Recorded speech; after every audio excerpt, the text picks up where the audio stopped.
ಹುಡುಕಾಟ ಪ್ರಾರಂಭಿಸಿದ್ದು within 2 hours ಒಳಗಡೆನೆ ಸೌಜನ್ಯ ಸಿಗ್ತಾಳೆ, ಆದ್ರೆ ಶವ ಆಗಿ. ಅವಳ ಕೈಗಳನ್ನ ಅವಳದೇ ದುಪಟ್ಟ ಅಂಡ್ ID ಕಾರ್ಡ್ ಇಂದ ಮರಕ್ಕೆ ಕಟ್ಟಿರ್ತಾರೆ. And most brutal part is ಅವಳ ಯೋನಿ, ಅವಳ ಏನಿತ್ತ ಅದ್ರ ಒಳಗಡೆ 6 ಇಂಚ್ ಮಣ್ಣು ತುಂಬಿರ್ತಾರೆ. ಓ ಬಿಡಪ್ಪ, ನಮ್ ಪೊಲೀಸ್ ಅವ್ರಿಗೆ ತಮ್ಮ ಡ್ಯೂಟಿ ಮೇಲೆ ಎಷ್ಟೊಂದು ನಿಷ್ಠೆ ಇದೆ, ಒಂದೇ ದಿನದಲ್ಲಿ ಆರೋಪಿನ ಹಿಡಿದ್ಬಿಟ್ರಲ್ಲ ಅಂತ ಪೊಲೀಸ್ ಅವ್ರ ಮೇಲೆ ಫುಲ್ ಒಂಥರ ಹೊಗಳ್ತಾ ಇರ್ತಾರೆ. ಆದ್ರೆ ಪಾಪ ಜನರಿಗೆ ಎಲ್ಲಿ ಗೊತ್ತಿತ್ತು ಈ ಕೇಸ್ ನ ರಿಯಲ್ ಆರೋಪಿ ಬೇರೆ ಯಾರೋ ಇದಾರೆ, ಪೊಲೀಸ್ ಅವರೇ ಈ ಕೇಸ್ ನ ಮಿಸ್ಲೀಡ್ ಮಾಡೋದಕ್ಕೆ ಸುಮ್ನೆ ಸಂತೋಷ್ನ ಅರೆಸ್ಟ್ ಮಾಡಿದ್ದಾರೆ ಅಂತ. ಪೊಲೀಸ್ ಅವರು ಈ ಕೇಸ್ ಅಲ್ಲಿ ಕರಪ್ಟ್ ಆಗಿದ್ದಾರೆ, ಪೊಲೀಸ್ ಅವರೇ ಸತ್ಯ ಮುಚ್ಚಿಡ್ಲಿಕ್ಕೆ ಟ್ರೈ ಮಾಡ್ತಿದ್ದಾರೆ. ಹಾಗಾಗಿ ಈ ಕೇಸ್ ನ ಇನ್ಮುಂದೆ ಪೊಲೀಸ್ ಅವರಲ್ಲದೆ CBI ಅವರು ಇನ್ವೆಸ್ಟಿಗೇಷನ್ ಮಾಡಬೇಕು, ಈ ಕೇಸ್ ನ CBI ಒಪ್ಸಿ ಅಂತ ಅಗೇನ್ ಪ್ರೊಟೆಸ್ಟ್ ಗಳು ಸ್ಟಾರ್ಟ್ ಆಗ್ತವೆ. ಸೌಜನ್ಯ ಕೇಸ್ ಒಂದೇ ಅಲ್ಲ, ನಾರಾಯಣ ಹಾಗೂ ಯಮುನಾ ಕೇಸಲ್ಲೂ, ವೇದವಲ್ಲಿ ಕೇಸಲ್ಲೂ, ಆ ಬ್ಯಾಂಕ್ ಮ್ಯಾನೇಜರ್ ನ ಕೇಸಲ್ಲೂ ಹಾಗೂ ಪದ್ಮಲತಾ ಕೇಸಲ್ಲೂ ಸೀದಾ ಡೈರೆಕ್ಟ್ ಡೌಟ್ ಬರೋದೆ ಊರಿನ ಗೌಡ್ರ ಮೇಲೆ. ಸೌಜನ್ಯ ಕೇಸ್ ಬಿಟ್ಟು ಆ ಇನ್ನೊಂದು ಕೇಸ್ ಯಾವುದು, ಅದಕ್ಕೂ ಸಂತೋಷ್ಗೂ ಏನ್ ಸಂಬಂಧ, ಅದ್ರಲ್ಲಿ ಯಾಕೆ ಸಂತೋಷ್ನ ಪೊಲೀಸ್ ಅವರು ಫಿಟ್ ಮಾಡಿದ್ರು ಅಂತ ಪ್ರತಿಯೊಂದು ಹೇಳ್ತೀನಿ.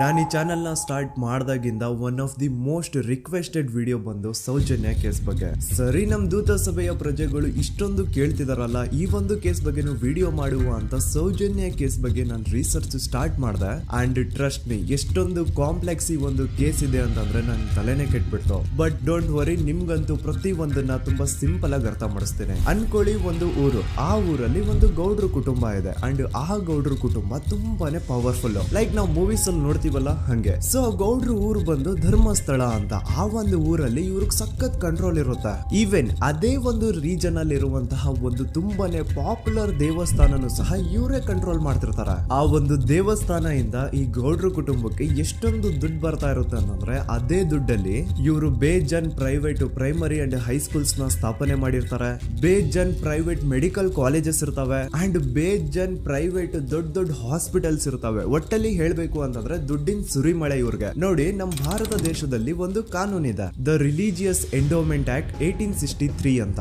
ಬೇಸಿಕಲಿ ಈ ಒಂದು ಕಾನೂನು ಏನ್ ಹೇಳುತ್ತೆ ಅಂತಂದ್ರೆ, ಭಾರತದಲ್ಲಿ ಯಾವ್ದೆಲ್ಲ ಹಿಂದೂ ಟೆಂಪಲ್ಸ್ ಇದಾವೋ ಅವೆಲ್ಲ ಗವರ್ಮೆಂಟ್ ಪ್ರಾಪರ್ಟಿ. ಆ ಹಿಂದೂ ಟೆಂಪಲ್ಸ್ ನ ಮ್ಯಾನೇಜ್ಮೆಂಟ್ ಎಲ್ಲ ಗವರ್ಮೆಂಟ್ ಕೈಗೆ ಹೋಗಿ ಗವರ್ಮೆಂಟ್ ಡಿಸೈಡ್ ಮಾಡುತ್ತೆ ಆ ಮ್ಯಾನೇಜ್ಮೆಂಟ್ ಅಲ್ಲಿ ಯಾರ್ ಕೆಲ್ಸಕ್ಕೆ ಇರಬೇಕು, ಯಾರ್ ಕೆಲ್ಸಕ್ಕೆ ಇರಬಾರ್ದು, ಅಂಡ್ ಆ ಟೆಂಪಲ್ ಇಂದ ಬರ್ತಿರುವಂತಹ ಡೊನೇಷನ್ ಅಮೌಂಟ್ ನ ಏನ್ ಮಾಡ್ಬೇಕು ಅಂತ. ಸೊ ಈ ಒಂದು ಕಾನೂನಿನ ಪ್ರಕಾರ ಗವರ್ಮೆಂಟ್ ಇಂಡಿಯಾದಲ್ಲಿ ಇರುವಂತಹ ಆಲ್ಮೋಸ್ಟ್ ಎಲ್ಲಾ ಹಿಂದೂ ಟೆಂಪಲ್ಸ್ ನ ತನ್ನ ಕಂಟ್ರೋಲ್ ಅಲ್ಲಿ ತಗೋತಾ ಇರ್ಬೇಕಾದ್ರೆ ಗವರ್ಮೆಂಟ್ ಅಫಿಷಿಯಲ್ಸ್ ಧರ್ಮಸ್ಥಳ ಶ್ರೀ ಮಂಜುನಾಥ ದೇವಸ್ಥಾನಕ್ಕೂ ರೀಚ್ ಔಟ್ ಮಾಡ್ತಾರೆ. ಅಂಡ್ ಆಗ ಇಷ್ಟು ದಿನ ಟೆಂಪಲ್ ನ ಕಂಟ್ರೋಲ್ ಮಾಡ್ತಿದ್ದಂತಹ ಆ ಗೌಡ್ರ ಕುಟುಂಬ ಏನ್ ಹೇಳುತ್ತೆ ಗೊತ್ತಾ, ಇಲ್ಲ ಇಲ್ಲ, ಇದು ಹಿಂದೂ ಟೆಂಪಲ್ ಅಲ್ಲ, ಇದು ಜೈನ್ ಫ್ಯಾಮಿಲಿಗೆ ಬಿಲಾಂಗ್ ಮಾಡುವಂತಹ ಒಂದು ಪ್ರೈವೇಟ್ ಟೆಂಪಲ್ ಅಂತ ಹೇಳ್ತಾರೆ. ನಾನ್ ಇಷ್ಟು ದಿನ ಧರ್ಮಸ್ಥಳ ಶ್ರೀ ಮಂಜುನಾಥ ದೇವಸ್ಥಾನ ಒಂದು ಹಿಂದೂ ಟೆಂಪಲ್ ಅಂತ ಅನ್ಕೊಂಡಿದ್ದೆ, ಆದ್ರೆ ಈಗಷ್ಟೇ ನನಗೂ ಗೊತ್ತಾಗಿದ್ದು ಇದು ಹಿಂದೂ ಟೆಂಪಲ್ ಅಲ್ಲ, ಇದು ಒಂದು ಜೈನ್ ಫ್ಯಾಮಿಲಿಗೆ ಬಿಲಾಂಗ್ ಮಾಡುವಂತಹ ಪ್ರೈವೇಟ್ ಜೈನ್ ಟೆಂಪಲ್ ಅಂತ. ಸೊ ಹೀಗಾಗಿ ಗವರ್ಮೆಂಟ್ ಅಫಿಷಿಯಲ್ಸ್ ಏನೂ ಮಾಡಕ್ಕಾಗದೆ ಇವತ್ತಿನವರೆಗೂ ಈ ಒಂದು ಧರ್ಮಸ್ಥಳ ಶ್ರೀ ಮಂಜುನಾಥ ದೇವಸ್ಥಾನನ ಒಂದು ಪ್ರೈವೇಟ್ ಟ್ರಸ್ಟ್ ನಡೆಸ್ಕೊಂಡು ಹೋಗ್ತಿದೆ. ಅಂಡ್ ಆ ಪ್ರೈವೇಟ್ ಟ್ರಸ್ಟ್ ನ ಓನರ್ ಯಾರು, ಅದೇ ಗೌಡ್ರ ಕುಟುಂಬ. ನೋಡಿ, ನಾನು ಈ ವಿಡಿಯೋದಲ್ಲಿ ಯಾರ್ದು ರಿಯಲ್ ನೇಮ್ಸ್ ನ ಬಳಸ್ತಿಲ್ಲ. ಪ್ರೀವಿಯಸ್ಲಿ ಬೇರೆ ಯೂಟ್ಯೂಬರ್ಸ್ ತಮ್ಮ ವಿಡಿಯೋಸ್ ಅಲ್ಲಿ ರಿಯಲ್ ನೇಮ್ಸ್ ನ ಬಳಸಿದ್ದಾರೆ ಅನ್ನೋ ಒಂದೇ ಒಂದು ಕಾರಣಕ್ಕೆ ಅವ್ರ ವಿಡಿಯೋಸ್ ನ ಡಿಲೀಟ್ ಮಾಡಿಸಿದ್ದಾರೆ. ಸೊ ಅವ್ರ ಜೊತೆ ಆಗಿದ್ದು ನನ್ ಜೊತೆ ಆಗೋದ್ ಬೇಡ, ಸತ್ಯ ಮುಚ್ಚೋಗೋದು ನನ್ಗಿಷ್ಟ ಇಲ್ಲ. ಹಾಗಾಗಿ ನಾನು ಇಲ್ಲಿ ರಿಯಲ್ ನೇಮ್ಸ್ ನ ಬಳಸ್ತಿಲ್ಲ. ಆದ್ರೆ ನಾನು ಯಾರನ್ನ ಪಾಯಿಂಟ್ ಔಟ್ ಮಾಡಿ ಹೇಳ್ತಿದ್ದೀನಿ ಅನ್ನೋದು ಮಾತ್ರ ನಿಮಗೆ ತುಂಬಾ ಕ್ಲಿಯರ್ಲಿ ಅರ್ಥ ಆಗುತ್ತೆ. Don't worry.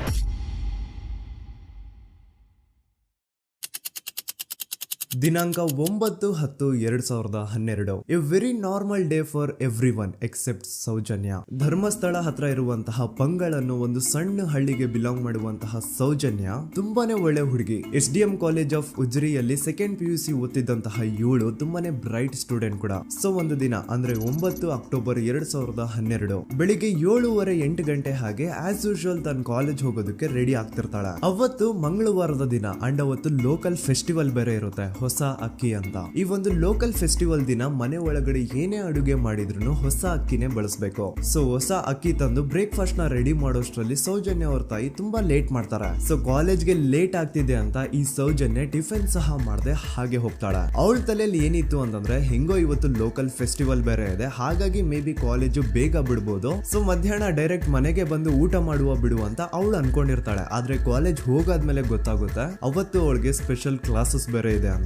ಸೌಜನ್ಯ ಬ್ರೇಕ್ಫಾಸ್ಟ್ ಕೂಡ ಮಾಡಿರಲ್ಲ ಅಂಡ್ ಲಂಚ್ ಬಾಕ್ಸ್ ಕೂಡ ತಂದಿರಲ್ಲ. ಹಾಗಾಗಿ ಲಂಚ್ ಟೈಮ್ ಅಲ್ಲಿ ಸೌಜನ್ಯನ ಒಬ್ಳು ಫ್ರೆಂಡ್ ಜಾನ್ವಿ ತಾನ್ ತಂದಿರುವಂತಹ ಲಂಚ್ ಬಾಕ್ಸ್ ಅಲ್ಲಿ ಒಂದಿಷ್ಟು ಲಂಚ್ ನ ಆಫರ್ ಮಾಡ್ತಾಳೆ. ಆದ್ರೆ ಸೌಜನ್ಯ ಪರವಾಗಿಲ್ಲ ನೀನ್ ತಿನ್ನು, ನಾನ್ ಮನೆಗೆ ಹೋಗ್ಬಿಟ್ಟು ಊಟ ಮಾಡ್ಕೊಂತೀನಿ ಅಂತ ಹೇಳ್ತಾಳೆ. ಸುಮಾರು ಮಧ್ಯಾಹ್ನದ 3:45ಕ್ಕೆ ಕಾಲೇಜ್ ಬಿಡುತ್ತೆ. ಸೌಜನ್ಯ ಕಾಲೇಜ್ ಇಂದ ಬಸ್ ಅಲ್ಲಿ ಬಂದು ನೇತ್ರಾವತಿ ಬಸ್ ಸ್ಟಾಪ್ ಹತ್ರ ಇಳ್ಕೋತಾಳೆ. ಅವಳ ಜೊತೆ ಅವಳ ಕ್ಲಾಸ್ ಮೇಟ್ಸ್ ಅಂಡ್ ಫ್ರೆಂಡ್ಸ್ ಎಲ್ಲ ಇರ್ತಾರೆ. ಸೊ ಅವ್ರಿಗೆಲ್ಲ ಬಾಯ್ ಹೇಳ್ಬಿಟ್ಟು ಸೌಜನ್ಯ ತನ್ನ ಮನೆ ಕಡೆಗೆ ಹೊರಡ್ತಾಳೆ. ನೇತ್ರಾವತಿ ಬಸ್ ಸ್ಟಾಪ್ ಇಂದ ಸೌಜನ್ಯ ಮನೆಗೆ 20 ಮಿನಿಟ್ಸ್ ನ ವಾಕ್ ಇರುತ್ತೆ. ಮ್ಯಾಕ್ಸ್ ಟು ಮ್ಯಾಕ್ಸ್ 30 ಮಿನಿಟ್ ಹಿಡಿಬಹುದು. ಸೊ ಸೌಜನ್ಯ ನಡ್ಕೊಂಡು ಮನೆ ಕಡೆಗೆ ಹೋಗ್ತಾ ಇರ್ತಾಳೆ. ಒಂದ್ ಸ್ವಲ್ಪ ದೂರದಲ್ಲಿ ಪ್ರಕೃತಿ ಹಾಸ್ಪಿಟಲ್ ಅಂತ ಒಂದಿರುತ್ತೆ. ಅಲ್ಲಿನ ಸೆಕ್ಯೂರಿಟಿ ಗಾರ್ಡ್ ಸೌಜನ್ಯ ನಡ್ಕೊಂಡು ಹೋಗ್ತಾ ಇರೋದನ್ನ ನೋಡ್ತಾನೆ ಕೂಡ.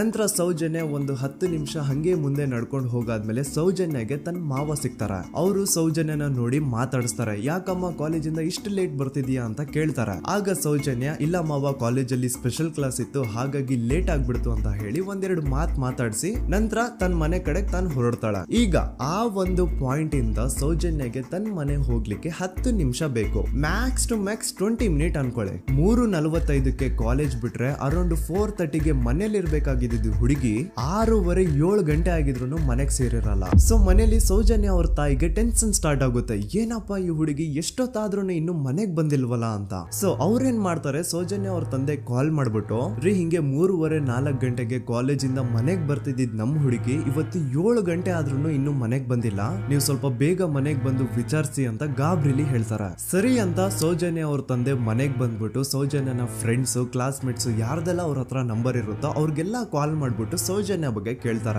ನಮ್ ಹುಡುಗಿ ಏನಾದ್ರು ನಿಮ್ ಮನೆಗ್ ಬಂದಿದ್ದಾಳ ಅಮ್ಮ ಅಂತ. ಆದ್ರೆ ಸೌಜನ್ಯನ ಫ್ರೆಂಡ್ಸ್ ಅಂಡ್ ಕ್ಲಾಸ್ ಮೇಟ್ಸ್ ಎಲ್ಲ ಇಲ್ಲ ಅಂಕಲ್ ನಮ್ಮ ಮನೆಗಂತೂ ಸೌಜನ್ಯ ಏನು ಬಂದಿಲ್ಲ, ಅವಳು ಬಸ್ ಸ್ಟಾಪ್ ಇಂದ ಸೀದಾ ನಿಮ್ ಮನೆ ಕಡೆಗೇನೆ ಹೊರಟ್ಲಲ್ವಾ, ಯಾಕೆ ಇನ್ನೂ ಬಂದಿಲ್ವಾ ಅಂತ ಕೇಳ್ತಾರ. ಆಗ ಸೌಜನ್ಯ ಅವ್ರ ತಂದೆ ಇಲ್ಲಮ್ಮ ಬಂದಿಲ್ಲ ಹಾಗಾಗಿನೇ ಕಾಲ್ ಮಾಡಿರೋದು ಅಂತ ಹೇಳಿ ಕಾಲ್ ಕಟ್ ಮಾಡ್ತಾರ. ದೆನ್ ಸೌಜನ್ಯ ಅವ್ರ ತಂದೆ ಸೌಜನ್ಯ ಅವ್ರ ಮಾವ ಕಾಲ್ ಮಾಡ್ತಾರ. ಅಳಿಯ ಎಲ್ಲಿದ್ಯಾ, ನನ್ ಮಗಳು ಇನ್ನು ಮನೆಗ್ ಬಂದಿಲ್ಲ, ನೀನೇನಾದ್ರೂ ಅವಳನ್ನ ನೋಡ್ದ ಅಂತ ಕೇಳ್ತಾರ. ಆ ಕಡೆಯಿಂದ ಅವರು ಸೌಜನ್ಯನ ಮಾವ ಹೇಳ್ತಾರೆ, ಹ್ಞೂ ನಾನ್ ನೋಡ್ದೆ, 4:15 ಹಾಗೆ ಆ ಹುಡುಗಿ ಕಾಲೇಜಿಂದ ಬರ್ಬೇಕಾದ್ರೆ ನನಗ್ ಕಾಣಿಸಿದ್ಲು, ನಾನ್ ಸ್ವಲ್ಪ ಮಾತಾಡ್ದೆ ಅವಳ ಹತ್ರ, ಅದಾದ್ಮೇಲೆ ಅವಳು ಮನೆ ಕಡೆ ಹೋದ್ಲಲ್ಲ, ಯಾಕೆ ಇನ್ನೂ ಬಂದಿಲ್ವಾ ಅಂತ ಅವರೇ ಉಲ್ಟಾ ಕ್ವಶನ್ ಕೇಳ್ತಾರ. ಈ ಕಡೆ ಸೌಜನ್ಯ ಅವ್ರ ತಂದೆ ಇಲ್ಲ 7 ಗಂಟೆ ಆದ್ರೂ ಮಗು ಇನ್ನು ಮನೆಗ್ ಬಂದಿಲ್ಲ, ನಮ್ಗೆ ಯಾಕೋ ತುಂಬಾ ಗಾಬರಿ ಆಗ್ತಿದೆ, ನೀನೊಂದ್ ಕೆಲ್ಸ ಮಾಡು, ನಮ್ಮವ್ರನ್ನೆಲ್ಲ ಸೇರ್ಸು, ಎಲ್ರೂ ಸೇರಿ ಹುಡುಕುವ ಅವಳನ್ನ ಅಂತ ಸುಮಾರು ರಾತ್ರಿ 7 ಗಂಟೆಯಿಂದ ಹಿಡಿದು 11 ಗಂಟೆವರೆಗೂ ಸೌಜನ್ಯನ ಮನೆಯವರು ಅಂಡ್ ಊರಿನ ಜನ 200-300 ಜನ ಸೇರ್ಕೊಂಡು ಸೌಜನ್ಯನ ಹುಡುಕ್ತಾರೆ. ಆದ್ರೆ ಸೌಜನ್ಯನ ಒಂದು ಸುಳಿವು ಸಿಗಲ್ಲ. ಸೊ ಕೊನೆಗೆ ಸಹಾಯ ಕೇಳ್ತಾ ರಾತ್ರಿ 11 ಗಂಟೆ ಹಾಗೆ ಸೌಜನ್ಯನ ತಂದೆ ತಾಯಿ ಅಂಡ್ ಊರಿನ ಜನ ಎಲ್ಲ ಬೆಳ್ತಂಗಡಿ ಪೊಲೀಸ್ ಸ್ಟೇಷನ್ ಹತ್ರ ಹೋಗ್ತಾರ. ಅಲ್ಲಿ ಪೊಲೀಸ್ ಅವ್ರ ಹತ್ರ ಕಾಲೇಜ್ ಹೋಗಿದ್ ನಮ್ ಹುಡುಗಿ ಇಷ್ಟೊತ್ತಾದ್ರೂ ಇನ್ನು ಮನೆಗ್ ಬಂದಿಲ್ಲ, ಎಷ್ಟು ಹುಡುಕಿದ್ರು ಸಿಗ್ತಾ ಇಲ್ಲ, ಸೊ ಪ್ಲೀಸ್ ಒಂದು ಮಿಸ್ಸಿಂಗ್ ರಿಪೋರ್ಟ್ ನ ಫೈಲ್ ಮಾಡಿ ನಮ್ ಹುಡುಗಿನ ಹುಡುಕೊಡಿ ಅಂತ ಕೇಳ್ಕೊತಾರ. ಆದ್ರೆ ಪೊಲೀಸ್ ಅವರು ಒಪ್ಪಲ್ಲ. ಇಲ್ಲ ಯಾವುದೇ ಪರ್ಸನ್ ಮಿಸ್ಸಿಂಗ್ ಆದ್ರೆ ಆಫ್ಟರ್ 24 ಅವರ್ಸ್ ಆದ್ಮೇಲೆ ರಿಪೋರ್ಟ್ ಫೈಲ್ ಮಾಡಕ್ಕಾಗೋದು. ಸೊ ನೀವ್ ಒಂದ್ ಕೆಲ್ಸ ಮಾಡಿ, ಈಗ ಮನೆಗ್ ಹೋಗಿ ನಾಳೆ ಬೆಳಿಗ್ಗೆವರೆಗೂ ನೋಡಿ, ನಾಳೆ ಬೆಳಿಗ್ಗೆವರೆಗೂ ನಿಮ್ ಮಗಳು ನಿಮ್ ಮನೆಗ್ ಬಂದಿಲ್ಲ ಅಂತಂದ್ರೆ ಆಗ ಬಂದ್ಬಿಟ್ಟು ಮಿಸ್ಸಿಂಗ್ ರಿಪೋರ್ಟ್ ನ ಫೈಲ್ ಮಾಡಿಸಿ ಅಂತ ಹೇಳಿ ಕಳಿಸ್ತಾರ.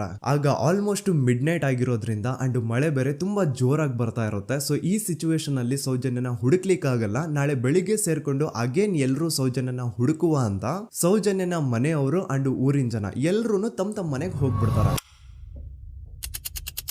ನೆಕ್ಸ್ಟ್ ದಿನ ಅಂದ್ರೆ 10 ಅಕ್ಟೋಬರ್ 2012 ಬುಧವಾರದ ದಿನ ಬೆಳಿಗ್ಗೆ 10 ಗಂಟೆ ಹಾಗೆ ಸೌಜನ್ಯನ ಮನೆಯವರು ಅಂಡ್ ಊರಿನ 200-300 ಜನ ಸೇರ್ಕೊಂಡು ಅಗೇನ್ ಸೌಜನ್ಯಗೋಸ್ಕರ ಹುಡುಕಾಟ ಸ್ಟಾರ್ಟ್ ಮಾಡ್ತಾರ. ಹುಡುಕಾಟ ಪ್ರಾರಂಭಿಸಿದ್ದು ವಿತಿನ್ 2 ಅವರ್ಸ್ ಒಳಗಡೆನೆ ಸೌಜನ್ಯ ಸಿಗ್ತಾಳೆ. ಆದ್ರೆ ಶವ ಆಗಿ ಆ 200-300 ಊರಿನ ಜನ ಎಲ್ಲ ಸೇರ್ಕೊಂಡು ಏನ್ ಸೌಜನ್ಯನ ಹುಡುಕ್ತಾ ಇದ್ರು ಅದರಲ್ಲಿ ಯಾರೋ ಒಬ್ರಿಗೆ ಸೌಜನ್ಯನ ಮನೆಯಿಂದ ಕೇವಲ 10 ನಿಮಿಷ ದೂರದಲ್ಲಿರುವಂತಹ ಒಂದು ಹಳ್ಳನ ದಡದಲ್ಲಿ ಸೌಜನ್ಯನ ಮೃತದೇಹ ಸಿಗುತ್ತಾ. ಈಗ ಸತ್ತಿರುವಂತಹ ಸೌಜನ್ಯನ ಡೆಡ್ ಬಾಡಿ ಯಾವ ಒಂದು ಕಂಡೀಷನ್ ಅಲ್ಲಿ ಇತ್ತು ಅಂತ ಹೇಳ್ತೀನಿ, ಸ್ವಲ್ಪ ಗಮನ ಇಟ್ಟು ಕೇಳಿಸ್ಕೊಳ್ಳಿ. ಅವಳ ಕೈಗಳನ್ನ ಅವಳದೇ ದುಪಟ್ಟ ಅಂಡ್ ID ಕಾರ್ಡ್ ಇಂದ ಮರಕ್ಕೆ ಕಟ್ಟಿರ್ತಾರ. ಅವಳ ಬಾಡಿ ಎಲ್ಲ ನೇಕೆಡ್ ಇರುತ್ತೆ, ಮೈ ಮೇಲೆ ಸರಿಯಾದ ಬಟ್ಟೆ ಇರಲ್ಲ, ಮೈ ಮೇಲೆ ಮಲ್ಟಿಪಲ್ ಕಟ್ ಮಾರ್ಕ್ಸ್ ಇರುತ್ತೆ, ತುಂಬಾ ಜೋರಾಗಿ ಹೊಡೆದಿರುವಂತಹ ಗಾಯಗಳು ಮೈ ಮೇಲೆ ಎದ್ದು ಕಾಣಿಸ್ತಿರ್ತವೆ. ಅವಳ ರಿಪ್ಸ್ ಎದೆ ಭಾಗದ ಮೂಳೆಗಳೆಲ್ಲ ಮುರಿದು ಹೋಗ್ಬಿಟ್ಟಿರ್ತವೆ. And most brutal part is ಅವಳ ಯೋನಿ, ಅವಳ ಏನಿತ್ತು ಅದ್ರ ಒಳಗಡೆ 6 ಇಂಚ್ ಮಣ್ಣು ತುಂಬಿರ್ತಾರೆ. ಆ ಬಾಡಿ ಕಂಡೀಷನ್ ನ ನೋಡಿದಾದ್ಮೇಲೆ ಒಂದಂತೂ ತುಂಬಾ ಕ್ಲಿಯರ್ ಆಗಿ ಅರ್ಥ ಆಗುತ್ತೆ, ಅವಳನ್ನ ಯಾರೋ ತುಂಬಾ ಫೋರ್ಸ್ಫುಲಿ ಮಾಡಿ ನಂತರ ನಿರ್ದಯವಾಗಿ ಸಾಯಿಸಿದ್ದಾರೆ ಅಂತ. ಇಲ್ಲಿ ಕ್ರಿಮಿನಲ್ಸ್ ನ ಬುದ್ಧಿವಂತಿಕೆ ನೋಡಿ ಪೊಲೀಸ್ ಅವ್ರಿಗೆ ಏನೂ ಸುಳಿವು ಸಿಗ್ಬಾರ್ದು ಅಂತ ಅವಳ ಯೋನಿ ಒಳಗಡೆ 6 ಇಂಚ್ ಅಷ್ಟು ಮಣ್ಣು ತುಂಬ ಹೋಗಿರ್ತಾರೆ. ಸೊ ದೆನ್ ಪೊಲೀಸ್ ಅವ್ರಿಗೆ ವಿಷಯ ಗೊತ್ತಾಗುತ್ತೆ. ಅವರು ಸ್ಪಾಟ್ ಗೆ ಬಂದು ಸೌಜನ್ಯನ ಬಾಡಿನ ರಿಕವರ್ ಮಾಡಿ ಆ ಒಂದು ಸ್ಪಾಟ್ ನ ಕಂಪ್ಲೀಟ್ ಸೀಸ್ ಮಾಡ್ತಾರ. ಒಬ್ಳು ಸಾಮಾನ್ಯ ಮಿಡಲ್ ಕ್ಲಾಸ್ ಹುಡುಗಿ, ಒಬ್ಳು ವೆರಿ ಬ್ರೈಟ್ ಸ್ಟೂಡೆಂಟ್ ನ ಈ ಮಟ್ಟಿಗೆ ಇಷ್ಟು ನಿರ್ದಯವಾಗಿ ಸಾಯಿಸಿರೋದು ಯಾರು? ಇನ್ ಕೇಸ್ ಏನಾದ್ರೂ ಈ ಕ್ರೈಮ್ ಮಾಡಿದವನು ಸಿಕ್ಕಿ ಬಿದ್ರೆ ಅವನ್ನ ಸುಮ್ನೆ ಬಿಡಬಾರ್ದು ಅಂತ ಜನ ಆಕ್ರೋಶ ವ್ಯಕ್ತಪಡಿಸ್ತಾರೆ. ಅಂಡ್ ಗೆಸ್ ವಾಟ್, ನಮ್ ಪೊಲೀಸ್ ಅವರು ಇಷ್ಟೊಂದು ಫಾಸ್ಟ್ ಆಗಿ ಇನ್ವೆಸ್ಟಿಗೇಷನ್ ಕಂಪ್ಲೀಟ್ ಮಾಡ್ತಾರೆ ಅಂತ ನಾನಂತೂ ಎಕ್ಸ್ಪೆಕ್ಟ್ ಮಾಡಿರ್ಲಿಲ್ಲ. ಅಂಡ್ ಈವನ್ ಈ ಒಂದು ವಿಷಯದಿಂದ ಊರಿನ ಜನನು ಶಾಕ್ ಆಗ್ತಾರೆ. ಸೌಜನ್ಯ ಬಾಡಿ ಸಿಕ್ಕಿದ್ದ ನೆಕ್ಸ್ಟ್ ದಿನ ಅಂದ್ರೆ 11 ಅಕ್ಟೋಬರ್ 2012 ಸಂಜೆ 5 ಗಂಟೆ ಹಾಗೆ ಯಾರು ಸೌಜನ್ಯನ ಪಂಡು ಮರ್ಡರ್ ಮಾಡಿದ್ನೋ ಆ ಕ್ರಿಮಿನಲ್ ಕೂಡ ಸಿಕ್ಕಿ ಬೀಳ್ತಾನೆ. ಈಗ ನೀವು ಥಿಂಕ್ ಮಾಡ್ಬೋದು, ಸೌಜನ್ಯನ ಯಾರು ಮರ್ಡರ್ ಮಾಡಿದ್ರು ಅಂಡ್ ಯಾರ ಕ್ರೈಮ್ ನ ಮಾಡಿದ್ರು ಅವನು ನೆಕ್ಸ್ಟ್ ದಿನಾನೇ ಸಿಕ್ಕಿ ಬಿದ್ದ. ಹಾಗಿದ್ರೆ ಈ ಕೇಸ್ ಯಾವಾಗ್ಲೂ ಕ್ಲೋಸ್ ಆಗ್ಬಿಡ್ಬೇಕಿತ್ತು. ಆದ್ರೂ ಸ್ಟಿಲ್ ಇವತ್ತಿನ ದಿನವರೆಗೂ ಯಾಕೆ ಈ ಕೇಸ್ ಪದೇ ಪದೇ ನ್ಯೂಸ್ ಅಲ್ಲಿ ಬರುತ್ತೆ ಅಂದ್ರೆ, ನಮ್ ದೂತ ಸಭೆಯ ಪ್ರಜೆಗಳೇ ರೆಡಿ ಆಗಿ, ಆರೋಪಿ ಸಿಕ್ಕಾದ್ಮೇಲೆ ಈ ಕೇಸು ಕ್ಲೋಸ್ ಆಗಿಲ್ಲ. ಆಕ್ಚುಲಿ ಈ ಕೇಸು ಓಪನ್ ಆಗಿದ್ದೆ ಈಗ. ನೋಡಿ, ಸೌಜನ್ಯನ ಬಾಡಿ ಸಿಕ್ಕಿದ್ದು ನೆಕ್ಸ್ಟ್ ದಿನ ಅಂದ್ರೆ 11 ಅಕ್ಟೋಬರ್ 2012. PSI ಯೋಗೇಶ್ ಅವರು ಯಾರನ್ನ ಈ ಕೇಸಲ್ಲಿ ಅರೆಸ್ಟ್ ಮಾಡಿದ್ರು ಅಂದ್ರೆ ಆತನ ಹೆಸರು ಬಂದು ಸಂತೋಷ್ ರಾವ್. 28-29 ವಯಸ್ಸಿರುವಂತಹ Santosh Rao first of all ಧರ್ಮಸ್ಥಳದವನು ಅಲ್ವೇ ಅಲ್ಲ, ಅವನು ಶೃಂಗೇರಿ ಅವನು. ಸಂತೋಷ್ ರಾವ್ ನ ತಂದೆ ಸ್ಕೂಲ್ ಟೀಚರ್ ಅಂಡ್ ತಾಯಿ ಹೌಸ್ ವೈಫ್. ಸಂತೋಷ್ ಮೊದ್ಲಿಂದನೂ ಒಂದ್ ಸ್ವಲ್ಪ ಮೆಂಟಲಿ ಇಲ್ಲಿರೋದ್ರಿಂದ ಅವನಿಗೆ ವಿದ್ಯೆ ಬರಹ ಅನ್ನೋದು ತಲೆಗೆ ಹೋಗಿರಲ್ಲ. ಹಾಗಾಗಿ ಅವನು ಶೃಂಗೇರಿಯಲ್ಲಿ ಒಂದು ಹೋಟೆಲ್ ಅಲ್ಲಿ ಕೆಲಸ ಮಾಡ್ತಿರ್ತಾನೆ. ಮೆಂಟಲಿ ಅನ್ಸ್ಟೇಬಲ್ ಇದ್ರೂ ಸಹ ಈತನಿಗೆ ದೇವ್ರ ಮೇಲೆ ಬಹಳ ನಂಬಿಕೆ ಇರುತ್ತೆ. ಹಾಗಾಗಿ ತಿಂಗಳಿಗೆ ಒಮ್ಮೆ ಆದ್ರೂ, ಅಟ್ಲೀಸ್ಟ್ 2 ತಿಂಗಳಿಗೆ ಒಮ್ಮೆ ಆದ್ರೂ ಈತ ಯಾವ್ದಾದ್ರು ಒಂದು ಪುಣ್ಯಕ್ಷೇತ್ರಕ್ಕೆ ವಿಸಿಟ್ ಮಾಡಿ ಬರ್ತಿರ್ತಾನೆ. ಹಾಗೇನೆ ಈ ಸತಿನೂ ಸಹ ಈತ ಧರ್ಮಸ್ಥಳಕ್ಕೆ ಬಂದಿರ್ತಾನೆ. ಇವನು ಧರ್ಮಸ್ಥಳಕ್ಕೆ ಬಂದಿದ್ದು ದಿನಾಂಕ 9 ಅಕ್ಟೋಬರ್ 2012. ಈ ದಿನಾಂಕನ ಸ್ವಲ್ಪ ನೋಟ್ ಮಾಡಿ ಇಟ್ಕೊಳ್ಳಿ, ಯಾಕಂತಂದ್ರೆ ಮುಂದೆ ಈ ಕೇಸಲ್ಲಿ ಇದೇ ಮೇಜರ್ ಟರ್ನಿಂಗ್ ಪಾಯಿಂಟ್. ಸೊ ಸೌಜನ್ಯನ ಡೆತ್ ಆಗಿಂತ ಒಂದು ದಿನ ಹಿಂದೆ ಧರ್ಮಸ್ಥಳಕ್ಕೆ ಬಂದಿರುವಂತಹ ಸಂತೋಷ್ ರಾವ್ಗೆ ಎಲ್ಲನೂ ಉಳ್ಕೊಳ್ಳಿಕ್ಕೆ ಹೋಟೆಲ್ ಅಲ್ಲಿ ಅಥವಾ ಲಾಡ್ಜ್ ಅಲ್ಲಿ ರೂಮ್ ಸಿಗಲ್ಲ.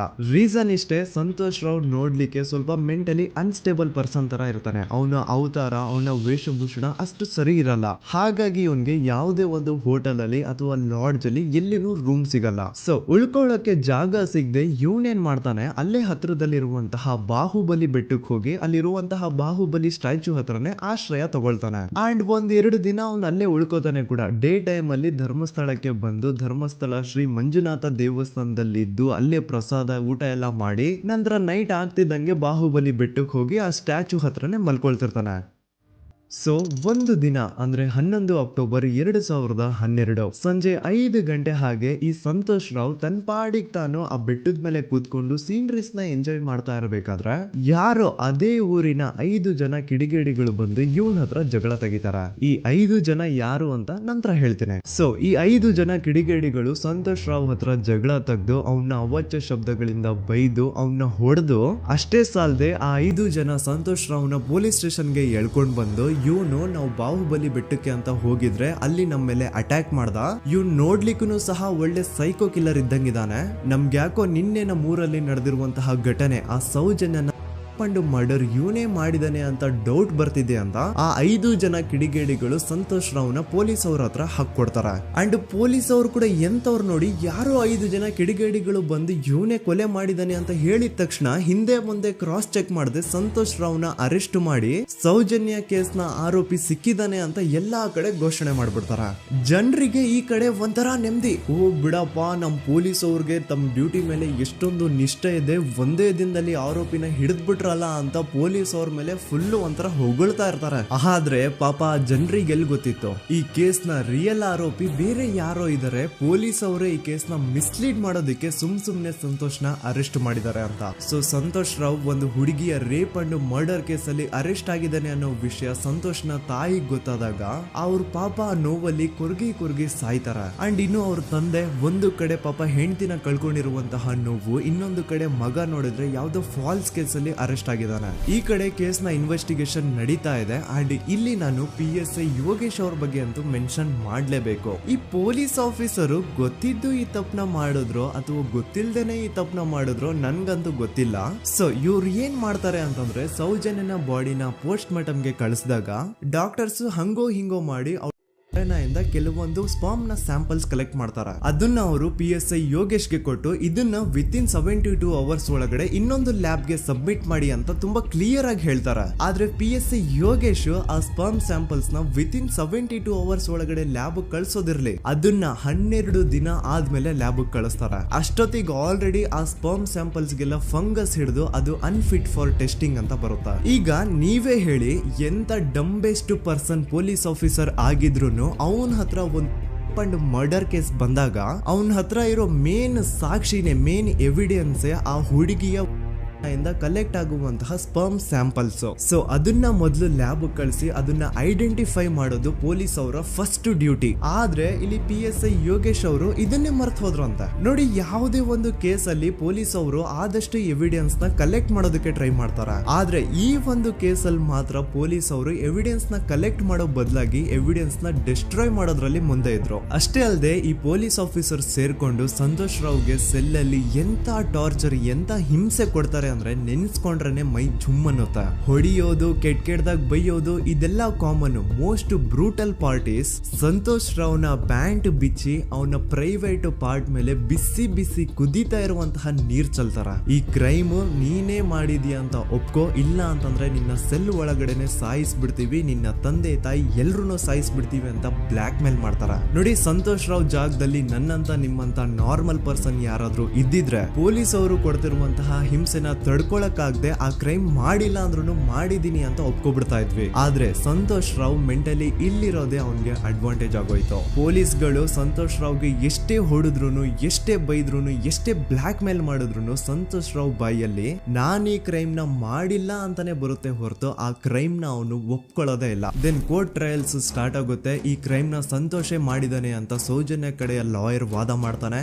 ಅದಕ್ಕೆ ಆಪೋಸಿಟ್ ಆಗಿ ಸಂತೋಷ್ ರಾವ್ ಕಡೆಯಿಂದ ಒಬ್ರು ಲಾಯರ್ ಇಲ್ಲ, ಸಂತೋಷ್ ರಾವ್ ಈ ಕ್ರೈಮ್ ನ ಮಾಡ್ಲಿಕ್ಕೆ ಸಾಧ್ಯನೇ ಇಲ್ಲ ಅಂತ ವಾದ ಮಾಡ್ತಿರ್ತಾರೆ. ಅಂಡ್ ಕೋರ್ಟ್ ಇಂದ ಆಚೆಗಡೆ ಸಂತೋಷ್ ರಾವ್ ನ ಅಗೇನ್ಸ್ಟ್ ಸ್ಟೂಡೆಂಟ್ಸ್ ಪ್ರೊಟೆಸ್ಟ್ ನಡೆಯುತ್ತೆ, ಪಬ್ಲಿಕ್ ಪ್ರೊಟೆಸ್ಟ್ ನಡೆಯುತ್ತೆ. ಅರೆಸ್ಟ್ ಆಗಿರುವಂತಹ ಸಂತೋಷ್ ರಾವ್ಗೆ ಗಲ್ಲಿಗೇರಿಸ್ರಿ ಅಂತ ಅವ್ರು ಡಿಮ್ಯಾಂಡ್ ಮಾಡ್ತಿರ್ತಾರೆ. ಸೊ ಹೀಗೆ ಒಂದು 2-3 ವರ್ಷ ಕಳೆದು ಹೋಗುತ್ತೆ. ನಂತರ ಒಂದು ಕೋರ್ಟ್ ಟ್ರಯಲ್ ಅಲ್ಲಿ ಸಂತೋಷ್ ರಾವ್ ಪರವಾಗಿ ಹೋರಾಡ್ತಿದ್ದಂತಹ ಲಾಯರ್ ಯಾಕೆ ಈ ಕೇಸ್ ಅಲ್ಲಿ ಸಂತೋಷ್ ಆರೋಪಿ ಅಲ್ಲ ಅಂತ ಪ್ರೂವ್ ಮಾಡ್ಲಿಕ್ಕೆ ಕೆಲವೊಂದು ಪಾಯಿಂಟ್ಸ್ ನ ಮುಂದೆ ಇಡ್ತಾರೆ. ಅದೇನಂತಂದ್ರೆ, ಮೊದಲನೇದಾಗಿ ಸಂತೋಷ್ ರಾವೇ ಈ ಕ್ರೈಮ್ ನ ಮಾಡಿದಾನೆ ಅಂತ ಒಬ್ರು ಒಂದು ಐ ವಿಟ್ನೆಸ್ ಇರಲ್ಲ. ಇನ್ನೊಂದೇನು ಅಂತಂದ್ರೆ, ಯಾವೊಂದು ಕಂಡೀಷನ್ ಅಲ್ಲಿ, ಯಾವೊಂದು ಬ್ರೂಟಲ್ ಕಂಡೀಷನ್ ಅಲ್ಲಿ ಸೌಜನ್ಯನ ಬಾಡಿ ಸಿಕ್ಕಿತ್ತೋ ಅದನ್ನ ಗಮನದಲ್ಲಿಟ್ಕೊಂಡು ಸ್ವಲ್ಪ ಪ್ರಾಕ್ಟಿಕಲ್ ಆಗಿ ಥಿಂಕ್ ಮಾಡಿದ್ರೆ ಆ ಒಂದು ಭೀಕರ ಕ್ರೈಮ್ ನ ಒಬ್ನೇ ಮಾಡ್ಲಿಕ್ಕೆ ಸಾಧ್ಯನೇ ಇಲ್ಲ. ಇನ್ನೊಂದು ಪಾಯಿಂಟ್ ಏನು ಅಂತಂದ್ರೆ, ಸೌಜನ್ಯನ ಇಂದ ಪೊಲೀಸ್ ಅವ್ರಿಗೆ ಯಾವುದೇ ಸ್ಪರ್ಮ್ ಸ್ಯಾಂಪಲ್ ಸಿಗ್ಬಾರ್ದು ಅಂತ 6 ಇಂಚು ಅಷ್ಟು ಮಣ್ಣು ಹಾಕಿರ್ತಾರ. ಸೊ ಈಗ ನೀವೇ ಹೇಳಿ, ಮೆಂಟಲಿ ಇಲ್ಲಿರುವಂತಹ ಪರ್ಸನ್ಗೆ ಇಷ್ಟೊಂದು ಬುದ್ಧಿವಂತಿಕೆ ಇರುತ್ತಾ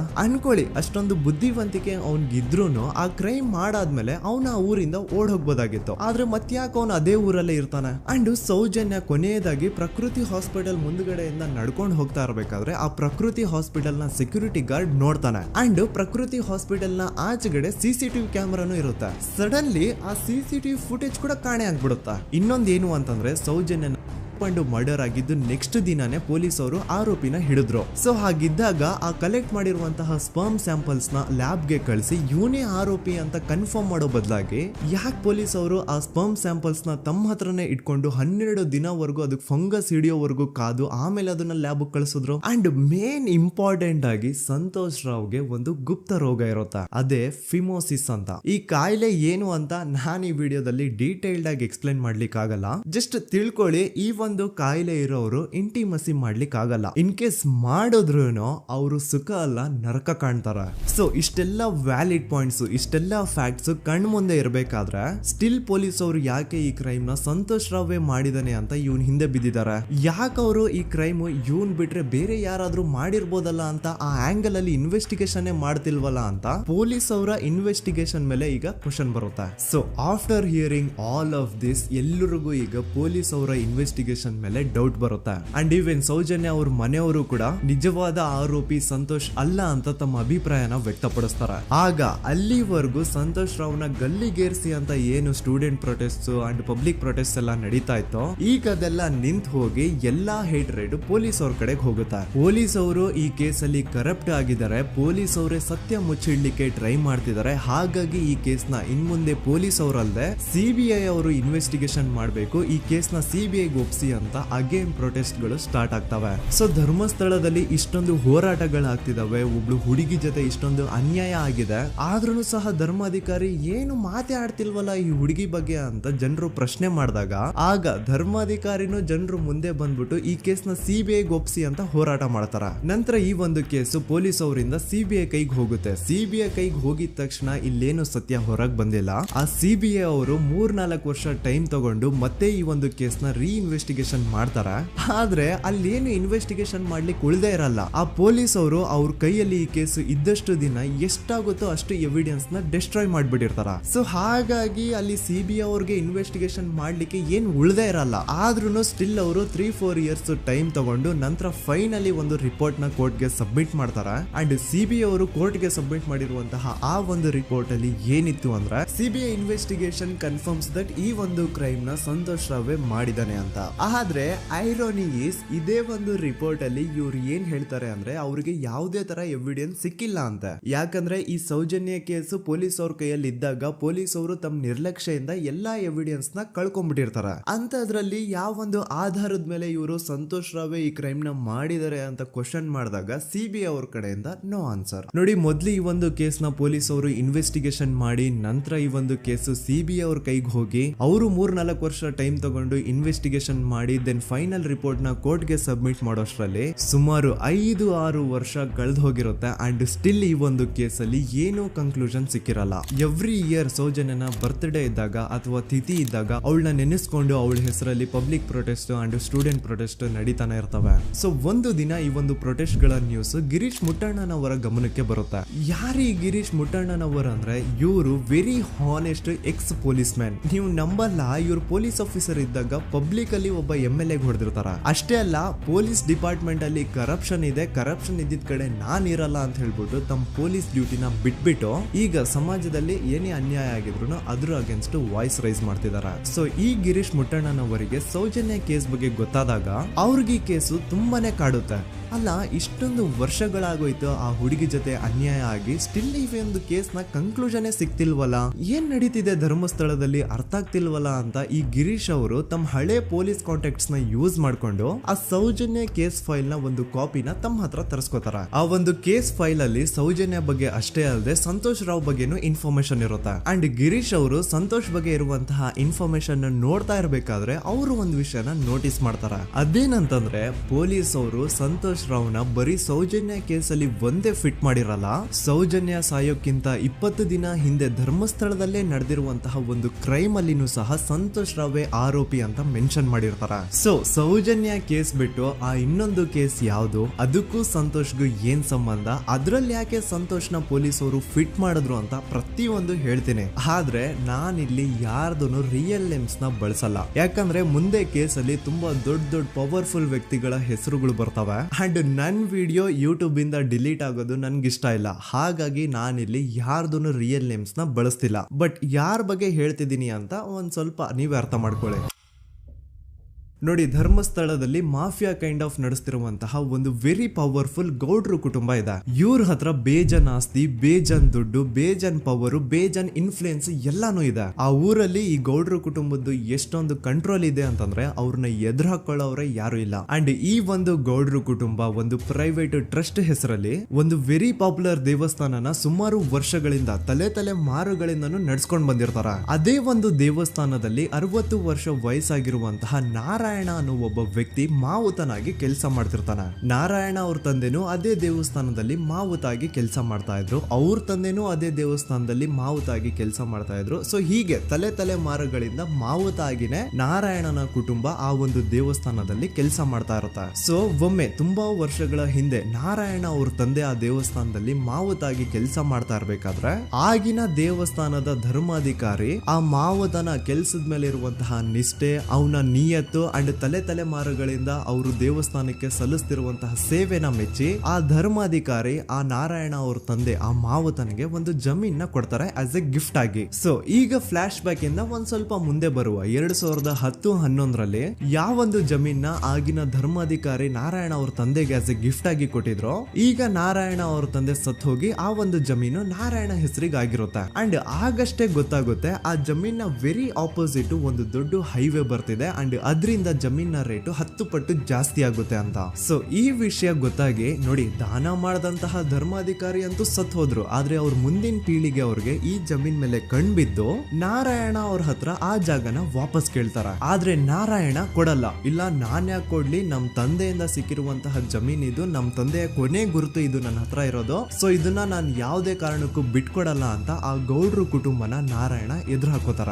ಆಗ ಗೌಡ್ರು ಕುಟುಂಬದವ್ರಿಗೆ ಕೋಪ ಬಂದು ಅವ್ರೇನ್ ಮಾಡ್ತಾರೆ ಅಂದ್ರೆ, ನಾರಾಯಣ ಮನೆಗೆ ನೀರಿನ ಸಪ್ಲೈ ಇರುತ್ತಲ್ವಾ ಅದನ್ನ ಬಂದ್ ಮಾಡ್ತಾರ, ಎಲೆಕ್ಟ್ರಿಸಿಟಿ ಸಪ್ಲೈನು ಕಟ್ ಆಫ್ ಮಾಡ್ತಾರ, ಊರಲ್ಲಿರುವಂತಹ ಎಲ್ಲಾ ಚರಂಡಿಗಳನ್ನ ಕ್ಲೀನ್ ಮಾಡಿ ಆ ಕಸ ಏನಿರುತ್ತೋ ಅದನ್ನ ತಂದು ನಾರಾಯಣ ಮನೆ ಮುಂದೆ ಹಾಕ್ತಾರ. ಇಷ್ಟೇ ಅಲ್ಲ, ನಾರಾಯಣ ಅವ್ರ ಹೆಂಡತಿ ಮಕ್ಕಳು ಎಲ್ಲಾದ್ರೂ ಆಚೆ ಹೋಗ್ತಾ ಬರ್ತಾ ಇದ್ರೆ ಅವ್ರನ್ನ ಕೆಟ್ಟದಾಗ ಬೈಯೋದು, ಹೊಡ್ಕೊಳ್ಳೋದು, ಬಡ್ಕೊಳ್ಳೋದೆಲ್ಲ ಮಾಡ್ತಿರ್ತಾರ. ಇಷ್ಟೆಲ್ಲ ಆಗ್ತಾ ಇದ್ರು ಸ್ಟಿಲ್ ನಾರಾಯಣ ಮಾತ್ರ ಆ ಜಾಗನ ಬಿಟ್ಕೊಡಲ್ಲ. ಆ ಜಾಗದ್ಗೋಸ್ಕರ ನೀನ್ ಬೇಕಿದ್ರೆ ಇದನ್ನೆಲ್ಲ ಸಹಿಸ್ಕೊಂಡಿರಪ್ಪ, ನಮ್ ಕೈಲಂತೂ ಆಗಲ್ಲ ಅಂತ ನಾರಾಯಣನ ಹೆಂಡತಿ ಮಕ್ಕಳು ಅವನ್ನ ಬಿಟ್ಟು ಬೇರೆ ಊರಿಗೆ ಹೋಗ್ಬಿಡ್ತಾರ.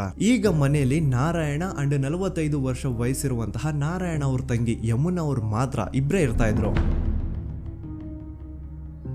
ಸೊ ಒಂದೊಳ್ಳೆ ಅವಕಾಶ ನೋಡ್ಕೊಂಡು 21 ಸೆಪ್ಟೆಂಬರ್ 2012 ಮನೆಯಲ್ಲಿ ನಾರಾಯಣ ಹಾಗೂ ಯಮುನಾ ಇರ್ಬೇಕಾದ್ರೆ ಯಾರೋ ಮನೆ ಒಳಗಡೆ ನುಗ್ಗಿ ನಾರಾಯಣನ್ಗೆ ಹೊಡೆದು ಯಮುನಾಗೂ ಸಹ ಹೊಡೆದು ನಂತರ ಅವಳು ಮಾಡಿ ದೆನ್ ನಾರಾಯಣ ಹಾಗೂ ಯಮುನನ ತಲೆನ ಒಂದು ರುಬ್ಬಗುಂಡಿಂದ ಚಚ್ಚಿ ಸಾಯಿಸ್ಬಿಡ್ತಾರ. ಈ ಕೊಲೆ ಆಗಿದ್ದು ಕಳ್ಳತನಗೋಸ್ಕರ ಅಂತ ಪೊಲೀಸ್ ಅವರು ತಮ್ಮ ರಿಪೋರ್ಟ್ ಅಲ್ಲಿ ಬರೀತಾರ. ಆದ್ರೆ ಪಾಯಿಂಟ್ ಏನ್ ಗೊತ್ತಾ, ಆ ಮನೇಲಿ ಒಂದ್ ಸ್ವಲ್ಪನೂ ಹಣ ಆಗ್ಲಿ ಅಥವಾ ಬಂಗಾರ ಆಗ್ಲಿ ಕಳ್ಳತನ ಆಗಿರಲ್ಲ. ಕಳ್ಳತನ ಆಗಿರೋದು ಕೇವಲ ಆ ಮೇನ್ ರೋಡ್ ಅಲ್ಲಿ ಇದ್ದಂತಹ ಪ್ರಾಪರ್ಟಿ ಪೇಪರ್ಸ್.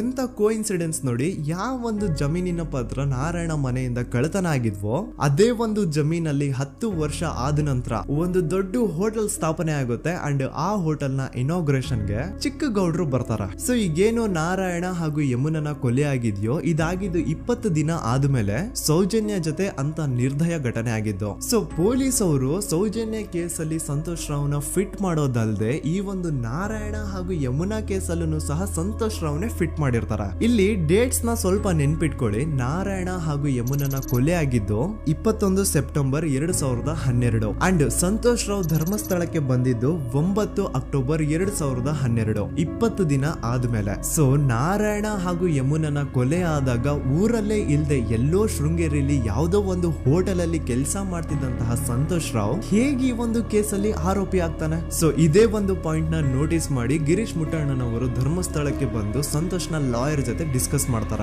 ದೆನ್ ಫೈನಲಿ ಏನೋ ತಪ್ಪು ಮಾಡದೆ ಸುಳ್ಳು ಆರೋಪಗಳಿಂದ ಕರಪ್ಟ್ ಪೊಲೀಸ್ ಆಫೀಸರ್ಸ್ ನ ಮಿಸ್ಲೀಡಿಂಗ್ ಇನ್ವೆಸ್ಟಿಗೇಷನ್ ಇಂದ ಸಂತೋಷ್ ರಾವ್ ತನ್ನ ಜೀವನದ 8-10 ವರ್ಷನ ಜೈಲಲ್ಲಿ ಕಳೆದು ಫೈನಲಿ ರಿಲೀಸ್ ಆಗ್ತಾನೆ. ಒಂಥರ ಈ ಕೇಸಿಂದ ಸಂತೋಷ್ ರಾವ್ನ ಇಡೀ ಲೈಫೇ ಸ್ಪಾಯ್ಲ್ ಆಗೋಯ್ತು. ಈಗ ಸಂತೋಷ್ ರಾವ್ ರಿಯಲ್ ಆರೋಪಿ ಅಲ್ಲ ಅಂತ ಕೋರ್ಟ್ ಅಲ್ಲಿ ಪ್ರೂವ್ ಆಯ್ತು. ಹಾಗಿದ್ರೆ ರಿಯಲ್ ಆರೋಪಿ ಯಾರು? ಪೊಲೀಸ್ ಅವರು ಯಾಕೆ ಕೇಸಲ್ಲಿ ಇಷ್ಟೊಂದು ಅನ್ಫೇರ್ ಇನ್ವೆಸ್ಟಿಗೇಷನ್ ಮಾಡಿದ್ರು? ಯಾರ ರಿಯಲ್ ಹೆಸರನ್ನ ಮುಚ್ಚಿಡ್ಲಿಕ್ಕೆ ಪೊಲೀಸ್ ಆಫೀಸರ್ಸ್ ಈ ಒಂದು ಕೇಸಲ್ಲಿ ಸಂತೋಷ್ ರಾವ್ನ ಸಿಗ್ಹಾಕ್ಸಿದ್ರು? ಇದೆಲ್ಲ ಥಿಂಕ್ ಮಾಡ್ತಾ ಹೋದ್ರೆ ನೋಡಿ, ಆ ಊರಲ್ಲಿ ಆ ಪೊಲೀಸ್ ಆಫೀಸರ್ಸ್ಗೆ ಲಂಚ ಕೊಡೋಷ್ಟು, ಒಂದು ಪೊಲೀಸ್ ಇನ್ವೆಸ್ಟಿಗೇಷನ್ ನ ಸ್ಟಾಪ್ ಮಾಡೋಷ್ಟು ಅಥವಾ ಇನ್ವೆಸ್ಟಿಗೇಷನ್ ನ ಮಿಸ್ಲೀಡ್ ಮಾಡೋಷ್ಟು ಇನ್ಫ್ಲುಯೆನ್ಸ್ ಆಗ್ಲಿ, ಪವರ್ ಆಗ್ಲಿ ಅಥವಾ ಮನಿ ಆಗ್ಲಿ ಊರಿನ ಗೌಡ್ರು ಹತ್ರ ಮಾತ್ರ ಇದ್ದಿದ್ದು. ಸೊ ಈಗ ಸಂಶಯದ ಮುಳ್ಳು ಗೌಡ್ರು ಕಡೆ ತಿರುಗುತ್ತಾ ನೋಡಿ. ಪೊಲೀಸ್ ಅವರು ಸುಮ್ನೆ ಸಂತೋಷ್ ರಾವ್ನ ನಾರಾಯಣ ಹಾಗೂ ಯಮುನಾ ಕೇಸಲ್ಲಿ ಫಿಟ್ ಮಾಡಿದ್ರು. ಈಗ ಆ ಒಂದು ಕೊಲೆ ಪ್ರಕರಣಕ್ಕೂ ಸಂತೋಷ್ ರಾವ್ಗೂ ಏನು ಸಂಬಂಧನೇ ಇರ್ಲಿಲ್ಲ. ಹಂಗೆ ಥಿಂಕ್ ಮಾಡಿ, ನಾರಾಯಣ ಸತ್ರೆ ಅಥವಾ ಅವನ ತಂಗಿ ಯಮುನಾ ಸತ್ರೆ ಯಾರಿಗ ಅಡ್ವಾಂಟೇಜ್ ಆಗುತ್ತೆ? ಊರಿನ ಗೌಡ್ರಿಗೆ, ಯಾಕಂದ್ರೆ ಅವ್ರಿಗೆ ಜಮೀನ್ ಸಿಗುತ್ತಾ. ಸೊ ಈಗ ನಾರಾಯಣ ಹಾಗೂ ಯಮುನಾ ಕೇಸಲ್ಲಿ ಸಂತೋಷ್ ರಾವ್ ಆರೋಪಿ ಅಲ್ಲ ಅಂತ ಪ್ರೂವ್ ಆದ್ಮೇಲೆ ಹಾಗಿದ್ರೆ ಆ ಕೊಲೆ ಮಾಡ್ದವ್ರು ಯಾರು ಅಂತ ಹಾಗೆ ಥಿಂಕ್ ಮಾಡಿದ್ರೆ ಗಿರೀಶ್ ಮುಟ್ಟಣ್ಣನವರಿಗೆ ಆ ಊರಿನ ಗೌಡ್ರ ಮೇಲೆ ಡೌಟ್ ಬರುತ್ತೆ. ಅದೇ ಒಂದು ಡೌಟ್ ಅಲ್ಲಿ ಗಿರೀಶ್ ಮುಟ್ಟಣ್ಣನವರು ಮಹೇಶ್ ತಿಮ್ರೊಡ್ಡಿ ಅಂತ ಇನ್ನೊಬ್ರ ಜೊತೆ ಸೇರ್ಕೊಂಡು ಈ ಹಿಂದೆ ಆ ಒಂದು ಊರಲ್ಲಿ ಆ ಧರ್ಮಸ್ಥಳದಲ್ಲಿ ಈ ಊರಿನ ಗೌಡ್ರು ಯಾವ್ದಾವ್ದೆಲ್ಲ ಕ್ರೈಮ್ ಗಳು ಮಾಡಿದಾರೆ ಅಂತ ಊರಿನ ಜನರಿಂದ ತಿಳ್ಕೊತಾರ. ನಂತರ ಆ ಊರಿನ ಜನ ಯಾವ್ದಾವ್ದೆಲ್ಲ ಮ್ಯಾಟರ್ಸ್ ಹೇಳಿದ್ರು ಆ ಕೇಸ್ ಫೈಲ್ಸ್ ನೆಲ್ಲ ತಿರುಗಿಸಿ ಮುರುಗಿಸಿ ನೋಡಿದಾಗ ನೀವು ನಂಬಲ್ಲ, ಸೌಜನ್ಯ ಕೇಸ್ ಏನೇನು ಅಲ್ಲ, ಅದಕ್ಕಿಂತ ಭೀಕರ ಕೊಲೆಗಳು ಧರ್ಮಸ್ಥಳದಲ್ಲಿ ಆಗಿವೆ ಅಂಡ್ ಎಲ್ಲಾ ಕೊಲೆಗಳ ಹಿಂದೆ ಗೌಡ್ರು ಕುಟುಂಬದ್ದೇ ಕೈ ಇದೆ ಅಂತ ಎದ್ದು ಕಾಣಿಸುತ್ತೆ. 1977 ವೇದಾವಲ್ಲಿ ಕೇಸ್. ಅಂಡ್ ಈ ಒಂದು ಪ್ರೈವೇಟ್ ಸ್ಕೂಲು ಬೇರೆ ಯಾರ್ದು ಅಲ್ಲ, ಆ ಗೌಡ್ರು ಕುಟುಂಬದ. ಈ ಸ್ಕೂಲ್ ಅಲ್ಲಿ 1977 ಅಲ್ಲಿ ವೇದಾವಲ್ಲಿ ಅಂತ ಒಬ್ರು ಟೀಚರ್ ವರ್ಕ್ ಮಾಡ್ತಿರ್ತಾರ. ವೇದಾವಲ್ಲಿ ಆ ಟೀಚರ್ ಜಾಬ್ ಗೆ ತುಂಬಾನೇ ಓವರ್ ಕ್ವಾಲಿಫೈಡ್. ಅವರ ಕ್ವಾಲಿಫಿಕೇಶನ್ಸ್ ನ ಗಮನದಲ್ಲಿ ಇಟ್ಕೊಂಡ್ರೆ ಅವ್ರಿಗೆ HM ಅಥವಾ ಪ್ರಿನ್ಸಿಪಲ್ ನ ಪೋಸ್ಟ್ ಸಿಗ್ಬೇಕು. ಆದ್ರೂ ಸಹ ವೇದಾವಲ್ಲಿ ಆಸ್ ಎ ಟೀಚರ್ ಆಗಿನೇ ಕೆಲಸ ಮಾಡ್ಕೊಂಡು ಹೋಗ್ತಿರ್ತಾರ.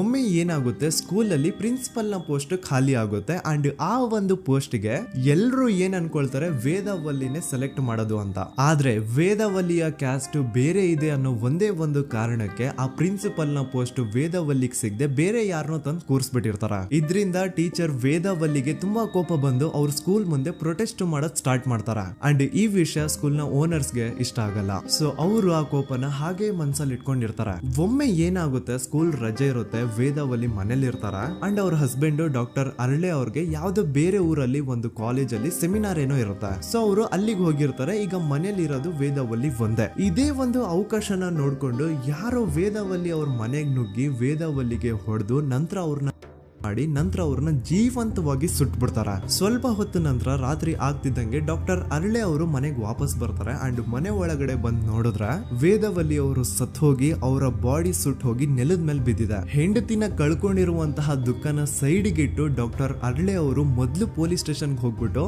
ನಮ್ ಮನೆಗೆ ನಾನ್ ಇಲ್ದೇ ಇರುವಂತಹ ಸಮಯನ ನೋಡ್ಕೊಂಡು ಯಾರೋ ಮನೆ ಒಳಗಡೆ ನುಗ್ಗಿ ನನ್ನ ಹೆಂಡತಿನ ಹೊಡೆದು ನಂತರ ಅವಳನ್ನ ತುಂಬಾ ಭೀಕರವಾಗಿ ಸಾಯಿಸಿದರೆ ಅಂತ ಪೊಲೀಸ್ ಅವ್ರಿಗೆ ರಿಪೋರ್ಟ್ ಕೊಡಕ್ ಹೋದ್ರೆ ಅಲ್ಲಿ ಪೊಲೀಸ್ ಅವರು ಉಲ್ಟಾ ಡಾಕ್ಟರ್ ಅರಳೆ ಮೇಲೆನೆ FIR ಬರ್ದು ನೀನೇ ನಿನ್ ಹೆಂಡತಿನ ಸಾಯಿಸಿದ್ಯಾ, ನಾಟಕ ಮಾಡಬೇಡ ಅಂತ ಅವ್ರನ್ನೇ ಅರೆಸ್ಟ್ ಮಾಡ್ಬಿಡ್ತಾರ. ನಂತರ 2-3 ವರ್ಷ ಜೈಲಲ್ಲೇ ಇದ್ದು ಡಾಕ್ಟರ್ ಅರಳೆ ಅವರು ತಮ್ಮ ಫ್ರೆಂಡ್ಸ್ ಅಂಡ್ ಫ್ಯಾಮಿಲಿ ಮೂಲಕ ಎವಿಡೆನ್ಸ್ ನೆಲ್ಲ ಕಲೆಕ್ಟ್ ಮಾಡಿಸಿ ತಾನ ಕೊಲೆನ ಮಾಡಿಲ್ಲ, ತನ್ನ ಹೆಂಡತಿನ ಸಾಯಿಸಿಲ್ಲ ಅಂತ ಕೋರ್ಟ್ ಅಲ್ಲಿ ಪ್ರೂವ್ ಮಾಡ್ಕೊಂಡು ಜೈಲಿಂದ ರಿಲೀಸ್ ಆಗ್ತಾರ. ಸೊ ಈಗ ಡಾಕ್ಟರ್ ಅರಳೆ ಅವರು ಈ ಒಂದು ಕ್ರೈಮ್ ನ ಮಾಡಿಲ್ಲ ಅಂತಂದ್ರೆ ವೇದಾವಲ್ಲಿನ ಅಷ್ಟು ಭೀಕರವಾಗಿ ಸಾಯಿಸಿದವ್ರು ಯಾರು, ಈ ವಿಷಯ ಇವತ್ತಿನವರೆಗೂ ಗೊತ್ತಾಗಿಲ್ಲ. 1986 ಅಲ್ಲಿ ನಡೆದಂತಹ ಪದ್ಮಲತಾ ಕೇಸ್. ಪದ್ಮಲತಾ ಅವ್ರ ತಂದೆ ಕಮ್ಯುನಿಸ್ಟ್ ಪಾರ್ಟಿನ ಲೀಡರ್ ಇರ್ತಾರೆ. ಅವ್ರ ರಿಯಲ್ ನೇಮ್ ಏನು ಅಂತ ನಮಗ್ ಗೊತ್ತಾಗಿಲ್ಲ, ಬಟ್ ಈ ವಿಡಿಯೋದಲ್ಲಿ ಅವ್ರ ಹೆಸರು ಲಕ್ಷ್ಮಣ್ ಅಂತ ಅನ್ಕೊಳ್ಳಿ. ಸೊ ಕಮ್ಯುನಿಸ್ಟ್ ಪಾರ್ಟಿನ ಲೀಡರ್ ಇರುವಂತಹ ಲಕ್ಷ್ಮಣ್ ಅವ್ರಿಗೆ ಊರಲ್ಲಿ ತುಂಬಾನೇ ಸಪೋರ್ಟ್ ಇರುತ್ತೆ, ಊರಿನ ಜನರ ಫೇವ್ರೇಟ್ ಇರ್ತಾರೆ ಇವರು. ಅಂಡ್ ಅದೇ ವರ್ಷ ಅಂದ್ರೆ 1986 ಅಲ್ಲಿ ಪಂಚಾಯತ್ ಎಲೆಕ್ಷನ್ ಬೇರೆ ಇರುತ್ತೆ ಅಂಡ್ ಎಲ್ರಿಗೂ ಗೊತ್ತಿತ್ತು ಲಕ್ಷ್ಮಣೆ ಗೆಲ್ಲೋದು ಅಂತ. ಆ ಪಂಚಾಯತ್ ಎಲೆಕ್ಷನ್ ಅಲ್ಲಿ ಲಕ್ಷ್ಮಣ್ ಆಪೋಸಿಟ್ ಗೌಡ್ರಿಗೆ ತುಂಬಾ ಬೇಕಾಗಿರೋರು ಒಬ್ರು ನಿಂತಿರ್ತಾರ ಅಂಡ್ ಅವ್ರಿಗೂ ಗೊತ್ತಿತ್ತು ಎಲೆಕ್ಷನ್ ಏನಾದ್ರು ಆದ್ರೆ ಲಕ್ಷ್ಮಣ ಎಲೆಕ್ಷನ್ ಅಲ್ಲಿ ಗೆಲ್ಲೋದು ಅಂತ. ಸೊ ಎಲ್ಲಿ ಸೋತೋಗ್ಬಿಡ್ತೀವೋ ಅನ್ನೋ ಭಯಕ್ಕೆ ಆ ಗೌಡ್ರು ಕಡೆ ಅವ್ರು ಏನ್ ಮಾಡ್ತಾರೆ, ಲಕ್ಷ್ಮಣ್ನ ಅಪ್ರೋಚ್ ಮಾಡಿ ಮುಚ್ಕೊಂಡು ಈ ಪಂಚಾಯತ್ ಎಲೆಕ್ಷನ್ ಅಲ್ಲಿ ನಿನ್ ನಾಮಿನೇಷನ್ ನ ಕ್ಯಾನ್ಸಲ್ ಮಾಡು ಅಂತ ವಾರ್ನಿಂಗ್ ಕೊಡ್ತಾರ. ಆದ್ರೆ ಲಕ್ಷ್ಮಣ್ ಅವರು ಅಂಜದೆ ನೀವ್ ಏನ್ ಮಾಡ್ತಿರೋ ಮಾಡ್ಕೊಳ್ರಿ, ಆದ್ರೆ ನಾನ್ ಮಾತ್ರ ನಾಮಿನೇಷನ್ ನ ಕ್ಯಾನ್ಸಲ್ ಮಾಡಲ್ಲ ಅಂತ ಆ ಗೌಡ್ರು ಕುಟುಂಬನ ಎದುರು ಹಾಕೋತಾರ. ದೆನ್ ಎಂತ ಕೋಇನ್ಸಿಡೆನ್ಸ್ ನೋಡಿ, ನೆಕ್ಸ್ಟ್ ಡೇನೆ ಲಕ್ಷ್ಮಣ್ ಅವ್ರ ಮಗಳು ಪದ್ಮಲತಾ ಕಿಡ್ನಾಪ್ ಆಗ್ತಾಳ. ಸುಮಾರು 56 ದಿನ ಅವಳನ್ನ ಯಾರೋ ಕಿಡ್ನಾಪ್ ಮಾಡ್ತಾರೆ ಅಂಡ್ ಆ 56 ದಿನ ಡೈಲಿ ಅವಳನ್ನ ಶೋಷಣೆ ಕೂಡ ಮಾಡ್ತಾರ.